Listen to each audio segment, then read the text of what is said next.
Salut à tous, on se retrouve en cette fin de semaine pour que je vous parle d'un nouveau produit, un petit test aujourd'hui, la Coros Vertix. Ça faisait un moment que je devais vous en parler. Alors juste avant de commencer le test, quelques petites nouvelles. Là ça doit être peut-être certainement la dernière vidéo que je vais tourner ici à Aix.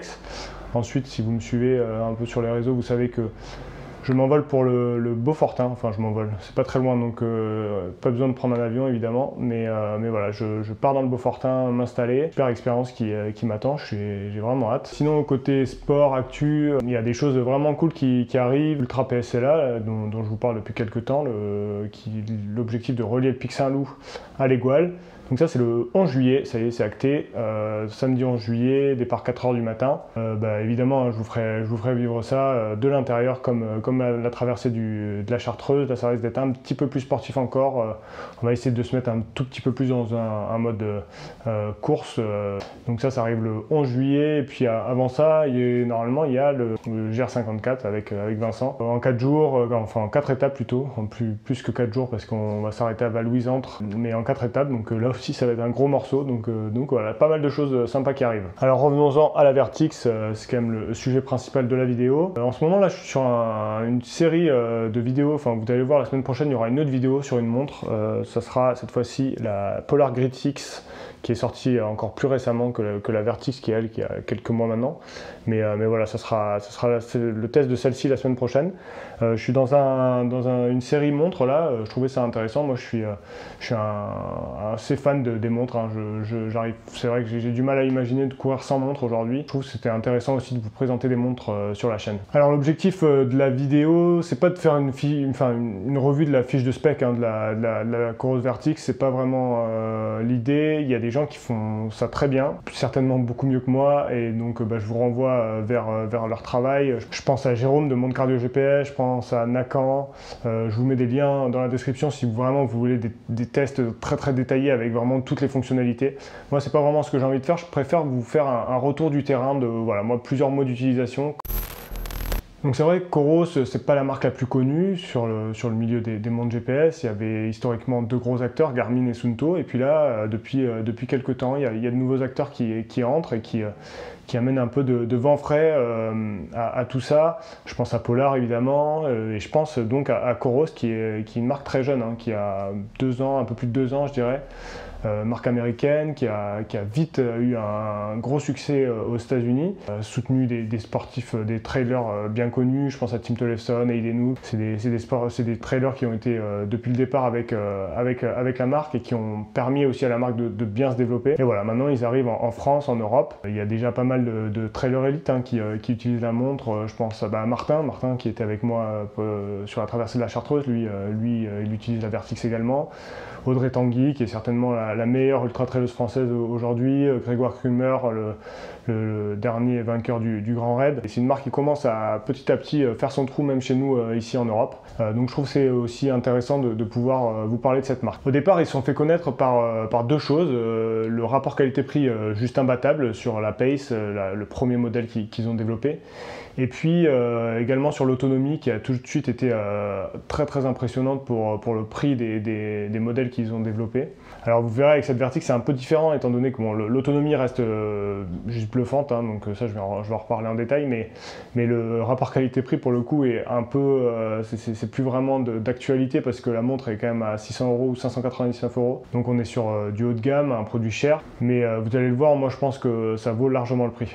Alors comme je vous disais, plutôt que vous faire une fiche de spec, moi je vais vous expliquer très simplement pourquoi, selon moi, cette montre, cette Coros Vertix, elle coche toutes les cases de ce que j'attends d'une montre GPS et pourquoi en fait aujourd'hui je pourrais difficilement m'en passer dans ma pratique. Pour contextualiser un peu, moi je suis à l'origine, j'ai testé pas mal de montres, hein, dans mon histoire courte, ma courte histoire de trailer, bien sûr Garmin, Polar, mais j'étais un grand utilisateur de Suunto. J'avais toujours eu une Suunto, j'ai eu différents modèles, mais ça a toujours été la marque que je préférais, on va dire. Pourquoi? Parce que j'aimais la fiabilité de Suunto déjà, en termes de précision GPS, en termes il n'y avait pas de bugs, puis aussi l'autonomie qui était jusqu'à présent souvent meilleure chez Suunto. Puis aussi côté une certaine simplicité d'utilisation, il n'y avait pas d'artifice chez Suunto et ça j'aimais bien. Donc déjà voilà, ça c'est le contexte est posé. Et en fait chez Coros, j'ai très vite retrouvé un peu les mêmes caractéristiques et c'est ça aussi qui me fait que j'aime beaucoup cette Coros Vertix,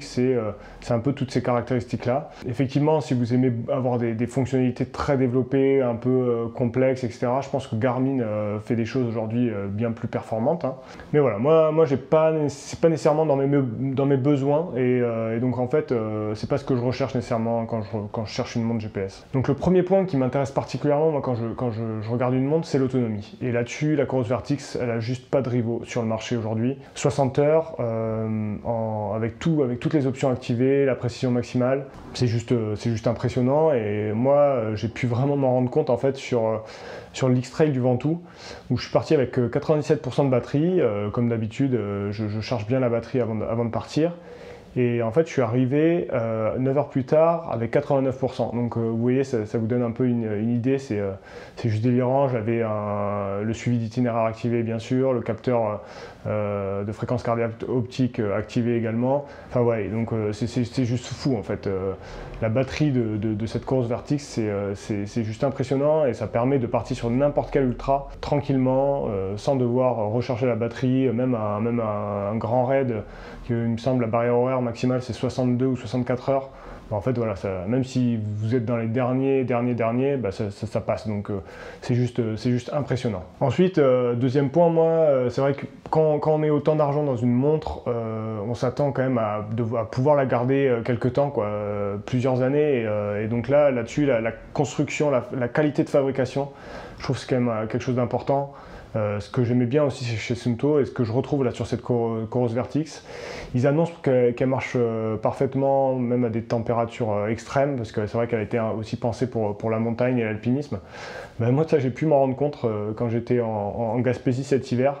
Il faisait moins 20, moins 30, ça fonctionnait parfaitement, donc ça c'est aussi un point quand même qui est positif. Et un point qui va compléter cette idée de garder sa montre longtemps, c'est qu'ils ont une politique de mise à jour Coros que je trouve intéressante en fait. Aujourd'hui vous allez acheter une montre, vous allez avoir un produit qui est déjà très abouti. Mais Coros a comme politique de faire des mises à jour régulières et pas des petites mises à jour, des petits bugs qui vont corriger, non, ça va être des vraies mises à jour avec des ajouts de fonctionnalités. Ce qui fait qu'en fait vous allez acheter une montre, mais dans quelques mois, cette montre vous avez la garantie qu'elle va être encore meilleure parce qu'ils vont avoir ajouté de nouvelles choses. Et donc ça je trouve ça vachement intéressant d'avoir une montre qui évolue et qui ne cesse de s'améliorer. Effectivement ça aurait été problématique si on vous donne un produit qui n'est pas fini et qu'on va mettre à jour petit à petit pour le rendre normal entre guillemets.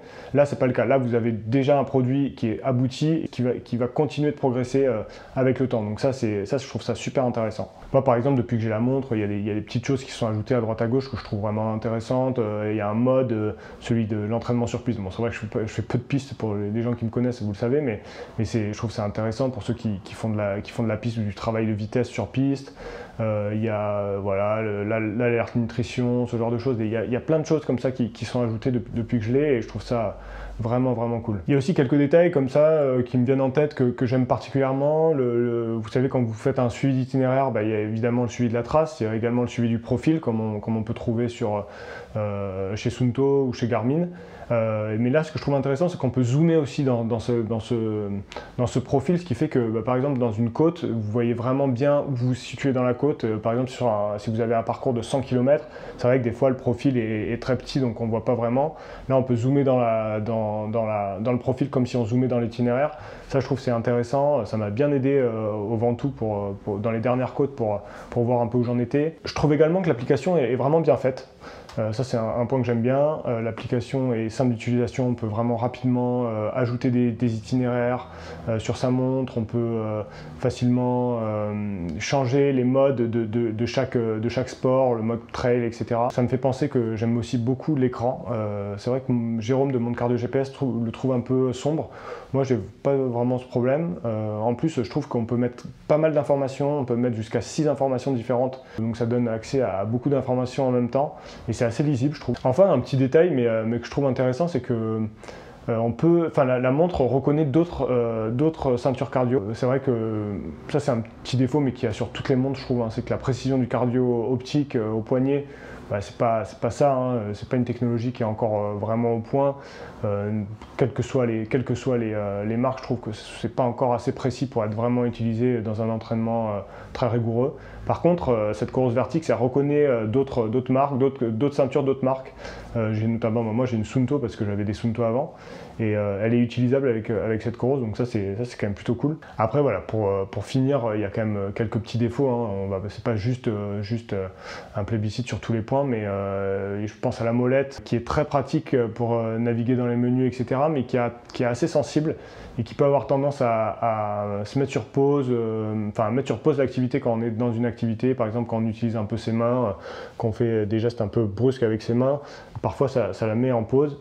Ça c'est un petit défaut. Je pense aussi au fait qu'il n'y a pas tous les modes qui peuvent accueillir des entraînements avec intervalle, notamment le mode trail, un peu bizarrement. C'est-à-dire que si on a envie de mettre le mode trail et aller faire des intervalles en côte, par exemple, ou des navettes, ce genre de choses, ça ne la prend pas encore en compte. Alors ça va être très facilement corrigeable avec des mises à jour, mais voilà, pour le moment, il y a encore ces petites choses-là. Mais comme vous l'aurez compris, moi, franchement, j'en suis vraiment, vraiment fan.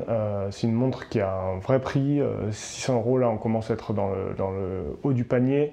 Mais vraiment, sur cette gamme-là, moi, j'en suis fan. Et aujourd'hui, j'ai vraiment du mal à m'imaginer ne pas garder cette Coros pour les mois et les années qui viennent.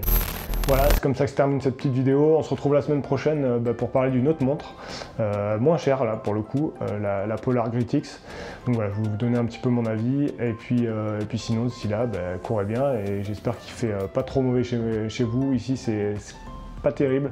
Mais bon, ça va pas nous empêcher d'aller sur les sentiers. Allez, ciao à tous.